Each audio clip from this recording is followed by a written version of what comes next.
Buenos días. Hoy vamos a continuar con el mismo tema de la vez pasada, que era el debate entre Zizek y el argentino Laclau. Habíamos terminado un poco redondeando el tema del populismo defendido por Laclau y un poco la síntesis de lo que decíamos era que en la crítica de Zizek, referida tanto a Laclau como a otros autores postmarxistas, se centraba en sostener que privilegiar la multiplicidad de luchas posmodernas, particulares, implica también una aceptación tácita del orden global, es decir, lo que él llama el capitalismo global. En otras palabras, dice que esa narrativa izquierdista de la pluralidad de luchas posmodernas como feministas, ecologistas, etc., omite la resignación que implica la aceptación del capitalismo como única opción. Dice que esa posición es claramente conservadora y que asume que el sistema capitalista es intocable y que solo juegan las luchas dentro de él que respetan sus reglas de juego, con el fin único de obtener un capitalismo con rostro humano. En síntesis, esa política posmoderna repolitiza ámbitos que antes eran considerados apolíticos o privados, pero despolitiza la economía, que es el centro nodal del capitalismo, ¿no? Que es lo propio del... Y finalmente sí se puede decir que la izquierda hoy día tiene una opción: o acepta el horizonte democrático liberal, compuesto de democracia, derechos humanos, y emprende una batalla hegemónica dentro de él, o rechaza de frente el chantaje liberal que sostiene que propiciar cualquier perspectiva de cambio radical allana el camino al totalitarismo. Y dice: es mi firme convicción, cito, mi premisa político-existencial, que el viejo lema de 1968, recordemos, del Mayo francés, seamos realistas, demandemos lo imposible, sigue en pie. Los defensores de los cambios dentro de ese horizonte democrático liberal son los verdaderos utópicos, porque creen que sus esfuerzos redundarán en algo más que una especie de cirugía estética que nos dará un capitalismo con rostro humano. Y respecto a la amenaza o al peligro de caer en el totalitarismo, él dice que hay que pensar en la posibilidad de superar el capitalismo sin repetir los horrores que se dieron en los países del socialismo real. Y ahora volvamos a las críticas de Laclau, que ya habíamos comenzado la vez pasada. Estas se centran sobre todo en decir que Zizek nunca define claramente su posición. Y así termina siendo una diferencia esencialista. Con esto quiere decir que las trata como esencias fijas a las diversas luchas, además de aludir a entidades que no son más que fetiches, despojados de ninguna significación clara. Por ejemplo, el concepto de lucha de clases, de capitalismo. Para Laclau no se trata de políticas de identidad versus lucha de clases o lucha anticapitalista, porque para él la lucha de clases es una política de identidad que cada vez es menos importante en el mundo de hoy. Luego aclara Laclau que no cree él que las luchas multiculturales constituyan un sujeto revolucionario, pero eso no lo lleva tampoco a oponerse a sus demandas, porque así como, por ejemplo, las demandas sindicalistas son apoyadas por él, a pesar de que pueden ser también satisfechas dentro del capitalismo, las demandas de los grupos multiculturales y otros grupos también merecen ser defendidas, sin pensar por eso que van a terminar con el capitalismo. Dice compartir con Zizek el hecho de que el surgimiento de todas estas luchas particulares, que no están vinculados a un discurso emancipatorio más global, podrían conducir a preservar el statu quo, aún más a un viraje más hacia la derecha.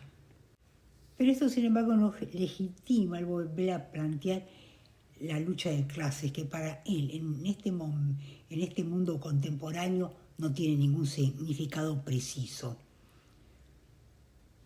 La única diferencia entonces entre el concepto de lucha de clases y las otras clases sería que la lucha de clases sería antisistemas y las otras luchas serían intrasistemas. Sin embargo, esta diferencia no se explica claramente porque Zizek hace una deconstrucción del marxismo tradicional que es claramente insuficiente. Y Laclau le va a reprochar también algo mucho más profundo, que es que él traiciona el propio marco lacaniano de su enfoque político. Y Laclau se va a defender de sus críticas apoyándose justamente en la fuerza de las categorías lacanianas. Para Laclau, la lógica de la hegemonía que él defiende puede equipararse con la lógica del objeto petit a lacaniano. Veamos entonces en qué consiste este. Para Zizek, la alternativa que se presenta es, o bien tenemos acceso a la cosa como tal, y acá cosa debe ser entendida como el cambio revolucionario, o bien tenemos parcialidades puras, no vinculadas con ningún efecto totalizador. Y ahí dice Laclau, un lacaniano como Zizek debería haber evitado esa simplificación. Desde el punto de vista de una configuración hegemónica, la parcialidad no es una resignación, dice Laclau, sino todo lo contrario, se trata de todo lo que existe como objetivo. No es un momento más en el eterno fracaso empírico por alcanzar el ideal. La cosa entonces como tal no puede ser alcanzada en ningún punto de forma directa, sino a través de un objeto que la representa. Y la razón de esto es que no existe tal cosa, entre comillas. La parcialidad que sí se puede alcanzar no implica ninguna resignación o renuncia. Entonces, si nos apropiamos de esta lógica del objeto A, hay que abandonar la posición de querer tener un acceso directo a la cosa, que, como decíamos, no existe. La cosa esa que en nuestro caso se expresaría bajo la imagen de una sociedad plenamente emancipada. Por eso, para Laclau, Zizek no es verdaderamente lacaniano en este aspecto, ya que plantea el problema de la siguiente manera, o acceso directo a la cosa, o sea, revolución de verdad, o nada, porque esas luchas menores son utópicas y hasta podríamos decir reaccionarias. Conclusión, Zizek borra con el codo todo su lacanianismo, todo lo que desde el punto de vista de Lacan es un centro nodal.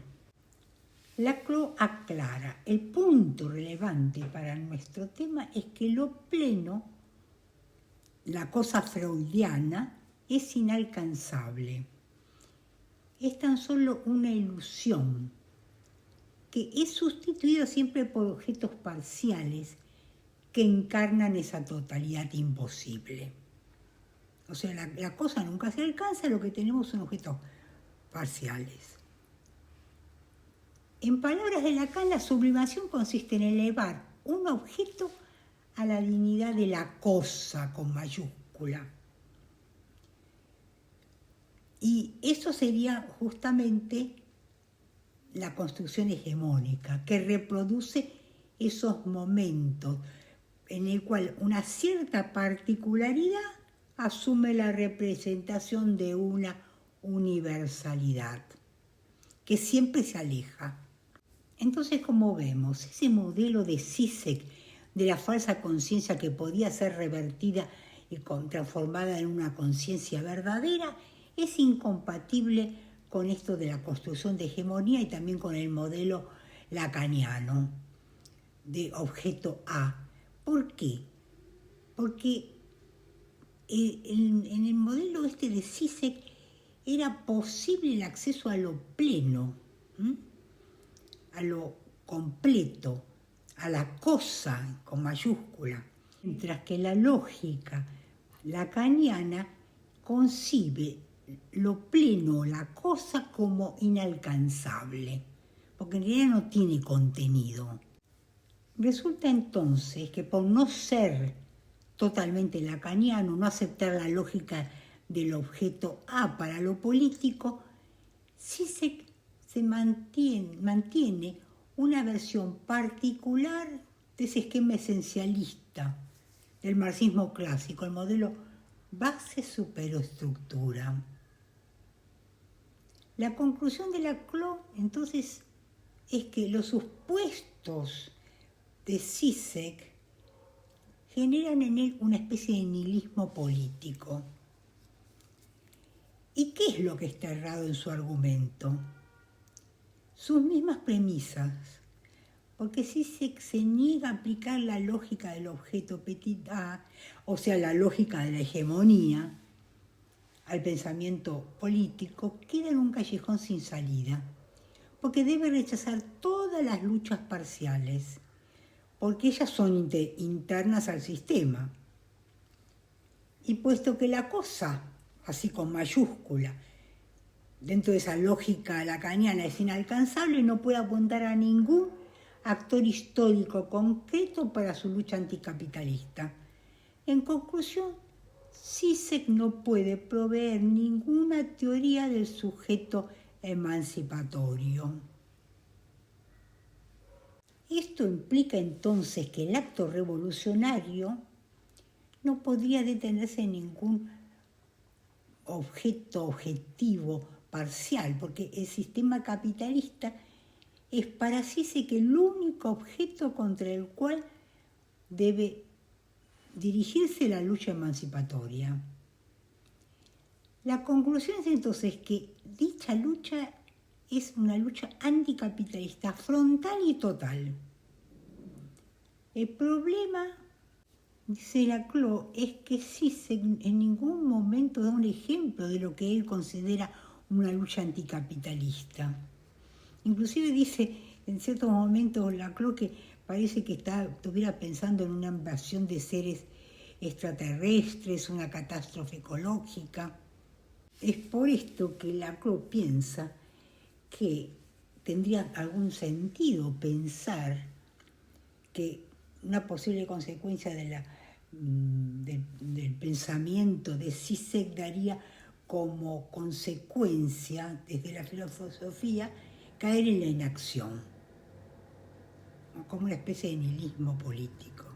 Por último, Laclau dice que el pensamiento de Zizek tiene un desarrollo bastante desigual, porque él tiene fuertes herramientas lacanianas y una gran capacidad de observación, por lo cual ha hecho avances en la comprensión de los procesos ideológicos de las sociedades contemporáneas, pero no ha avanzado de la misma manera en lo que se refiere al pensamiento estrictamente político, y ha quedado entonces fijado en categorías muy tradicionales. No ha logrado en todo caso deconstruir el marxismo tradicional. Bueno, hasta acá llegamos por hoy Y como siempre les pido, terminamos este tema, este debate de CISEC y la CLUI, les pido como siempre que me hagan comentarios, que me pongan likes, que se suscriban y nos vemos en la próxima con otro tema.